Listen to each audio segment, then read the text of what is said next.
I was pretty new to Dungeons & Dragons, and even I had the stigma that it was only a game that super nerds played when they didn't have a life.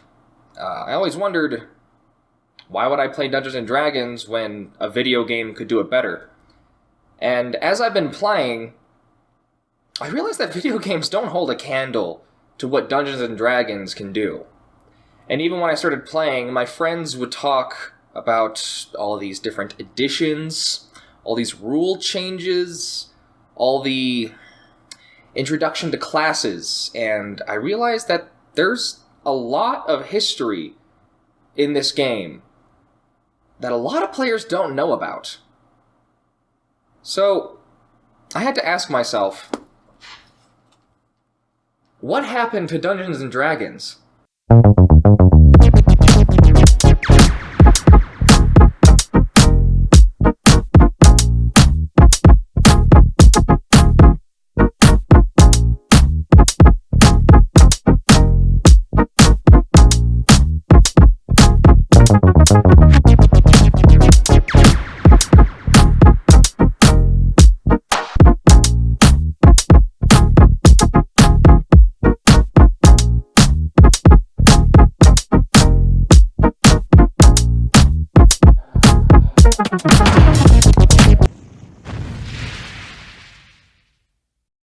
First, I need to catch all the new people up to speed. Dungeons & Dragons is a role-playing game. Have you ever played a video game where you can create a character and explore a world, completing quests and fighting enemies? It's like that, except it's all in your imagination. And it's actually like 10 times cooler than any video game you've ever played. I know that may be hard for some of you to believe, but let's imagine that in Mario, instead of going through the level, you decide to try and convince the Goombas to betray Bowser and start an uprising. That would be possible in Dungeons & Dragons, because there's not really any restrictions of code keeping you from doing things. You can do almost anything you want. There is a chance you can fail, but the point is that you have the option to try. You make a character, find a group of adventurers, and do basically whatever you want. If you haven't played Dungeons & Dragons, but want to know more about it, then you should finish watching this video, and then go to a local game store and ask if they have an Adventurers League. Believe me, you won't be disappointed. Of course, I oversimplified it, and there's a bunch of things you'll still need to learn. Hopefully you'll get the general idea. And believe me, you can do as much research as you want before your first game, thinking you'll learn all the rules before jumping in, but you're not really doing yourself a favor.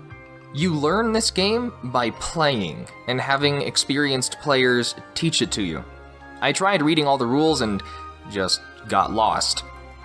Go to a group, say you're new, that you have no idea what you're doing, but you want to play, and you'll be well on your way to having fun. Now, with that out of the way, here's how everything started. So, as it turns out, Dungeons & Dragons began because of miniature wargaming. You know those miniatures that some adults would use to create small war scenes? Well, they also used it for actual games.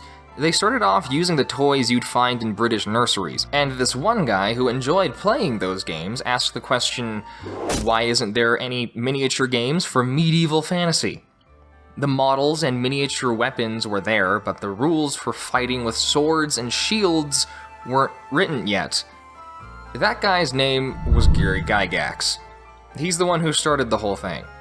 Everyone kind of hails him as a Grandmaster Wizard of Ultimate Power because of what he'd soon set in motion.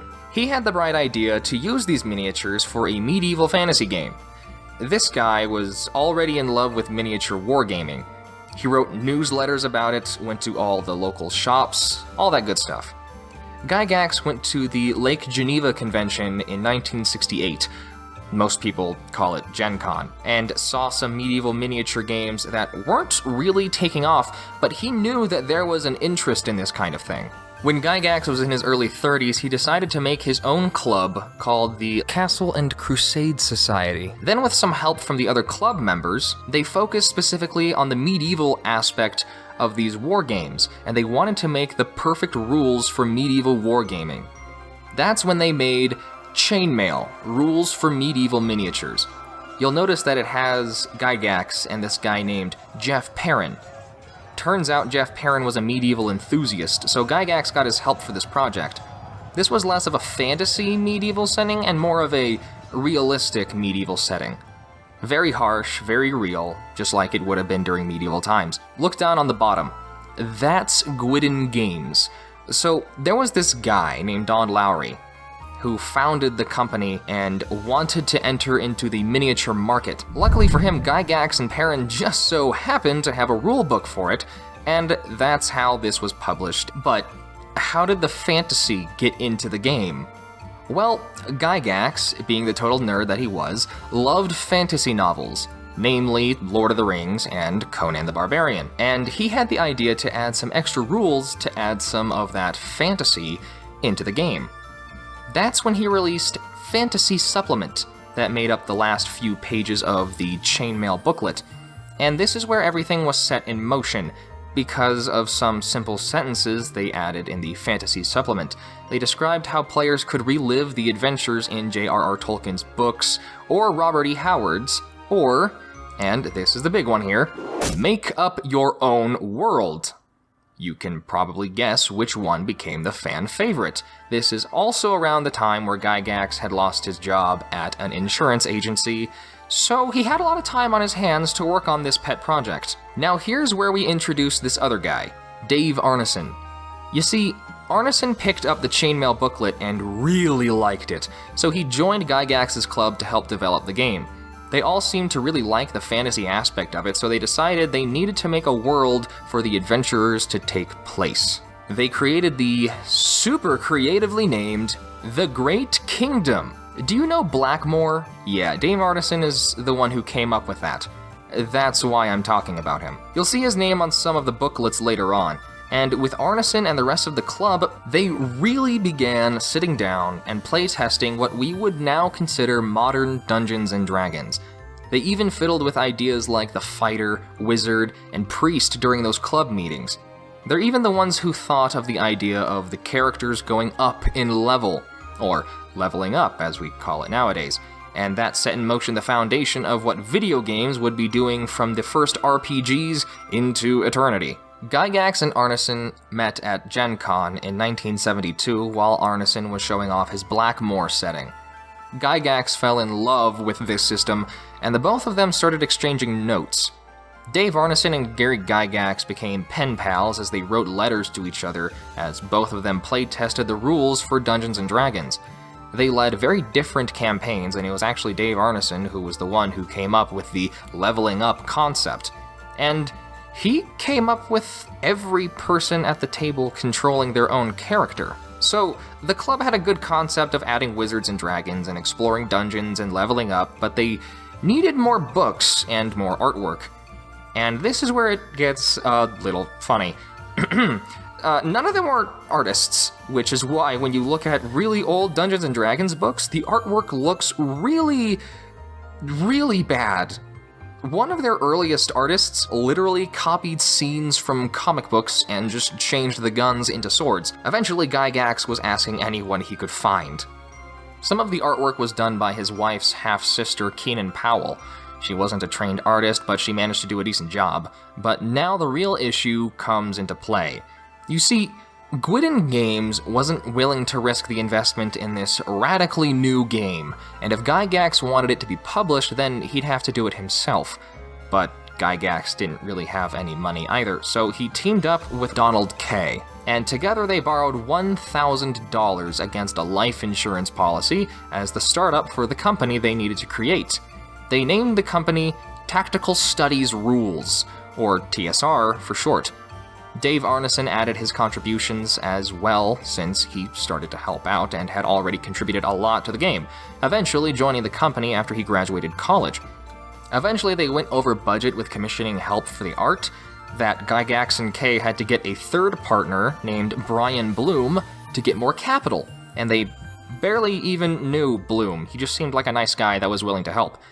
And finally, in 1974, Gygax, Kay, Bloom, Arneson created the first officially licensed Dungeons & Dragons rulebooks, titled Dungeons & Dragons rules for fantastic medieval war games campaigns playable with paper and pencil and miniature figures. Yeah, they really needed to give a clear message in the title. Otherwise, no one would have bought it. And it was written horribly. It was confusing, poorly worded, and had a lot of balance issues, but it was new, and no one else had anything like it, so it caught the attention of everyone. After some time, players began searching for more and more of these booklets, and Gygax worked hard to keep them coming. But there was a stigma in the less monitored world of the 1970s and the 1980s, where Dungeons & Dragons were for outcasts and nerds who would often be bullied if they were found playing the game. The stigma still hasn't really gone away, but it is much less prevalent and possibly on its way to being eradicated.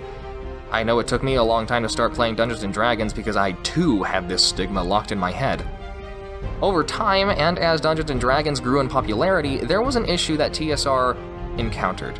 The customers would often Xerox the booklets, or scan and fax the booklets, and TSR realized they had only made adventures set in dungeons. There wasn't really much of an overworld setting, which can be confusing to modern players since a large chunk of games are played in overworlds. Fans were already creating their own systems for overworld adventures, and TSR knew they had to officiate an overworld before the fans ran away with it. They didn't really need to do that much work, because in 1972, Arneson decided to incorporate many features of a different board game, Outdoor Survival, which used a hex-based map and focused on gathering resources and finding food. The rules for Dungeons & Dragons were reinterpreted to add these overworld features, and they recommended purchasing a copy of Outdoor Survival. Now, we get into the dice. You see, there wasn't a solid way to determine success and failure in Dungeons & Dragons other than a good guess or through rationalization. Dice were used to solve this problem. TSR didn't include dice with the original 3 booklets, so the dice had to be ordered separately. This was an important workaround to players copying the booklets, since it gave TSR a source of revenue that players couldn't steal. But how well did Dungeons & Dragons actually sell? Well, ignoring the nearly incomprehensible rules, it actually started booming over the years. They sold out by the end of the year and had to order 2,000 more copies. They eventually outshined Gwydden Games and ran them into bankruptcy. It was just the very next year when some trouble started. You see, in January of 1975, Donald Kaye died when he was just 37. Donald Kaye was one of the founders of Dungeons & Dragons. This was a serious morale hit for Gygax and the rest. His wife took over his shares, his work had to be distributed, and TSR trudged onward. The reason this was such a big deal was because Donald Kaye was Gary Gygax's childhood friend. This didn't really sit well with him, but it was his death that solidified what TSR was truly about. In memory of Donald Kaye, Gygax wrote, "We will never allow TSR to become a company which is run by any outside group. We may take others in as partners eventually, but we will never seek any non-wargamer capitalization. We will not grow as fast this way, but we will do very well nonetheless." Pushing forward after the death of Kaye, there was another hurdle that Gygax and Arneson had to overcome. Since the rules were so difficult to interpret, the player base was arguing over what the rules meant and how they interacted with each other, and several sentences began with the coveted, "well, actually," as the Coke bottle glasses would soon be broken as fights would ensue. Luckily, TSR developed a solution. It was called the Strategic Review, which was a newsletter by Gygax and Bloom that was available with a subscription. It not only clarified the rules, but it was also used to advertise future releases from TSR. It also would add some new content, like the Mind Flayer. It was an extremely useful tool for both TSR and its players, and to help settle any confusion. But TSR is a company, and they needed to figure out a way to make more money other than the core rules and a newsletter. that's when Gygax created what is to be a staple in Dungeons & Dragons: supplements. In 1975, TSR published Dungeons & Dragons Supplement 1, Greyhawk. This added new rules, extra details of previous rules, better combat, more spells, you name it. It also introduced the Paladin and Thief classes. Greyhawk was Gygax's home campaign setting that he used to help playtest the game.